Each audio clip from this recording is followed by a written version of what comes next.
अस्सलामुअलैकुम dear students. आज का मुझसे सबसे ज़्यादा पूछे जाने वाला सवाल ये है कि जनाब मैंने बीकॉम और बीए के अपने पेपर्स मेरे हो रहे थे, आधे पेपर हुए हैं आधे नहीं हुए, तो अब बाकी मेरे पेपर्स का क्या बनेगा।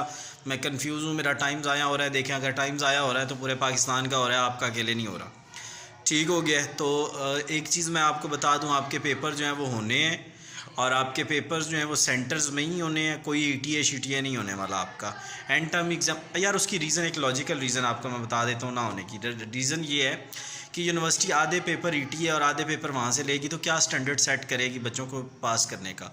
तो आप लोग बिल्कुल कंफ्यूज ना हो, और जो आपके पेपर सब्जेक्ट की अगर तैयारी नहीं हुई तो उसकी तैयारी करें, और तैयारी करने के बाद आप ऐसा करें कि अपने अच्छे से एग्ज़ाम दें। और ईटीए वीटीए कोई नहीं होना। अगर कोई आपको फेक वीडियोस दे रहा है, कोई बता रहा है, तो उन न्यूज़ पे बिल्कुल ना जाएं और सिंपल अपनी तैयारी पे ध्यान दें। एग्ज़ाम आपके होने हैं और सेंटर्स में ही होने हैं। कब होने हैं? 12 जनवरी को। यूनिवर्सिटियाँ अपनी 12 जनवरी तक, एचईसी ने कहा है कि जनाब 12 जनवरी के बाद आप डेट शीट देंगे। 10 जनवरी के बाद जब ये खुलेंगे तो 12 जनवरी तक डिसीजन आ जाएगा। डिसीजन आएगा वो मैं आपसे शेयर कर दूँगा। और अगर आपको 438 444 462 1430 और 5456 में मसला है तो आप हमें कांटेक्ट करें। इंशाल्लाह we will guide you. Thanks for watching, thanks for subscribing. Allah.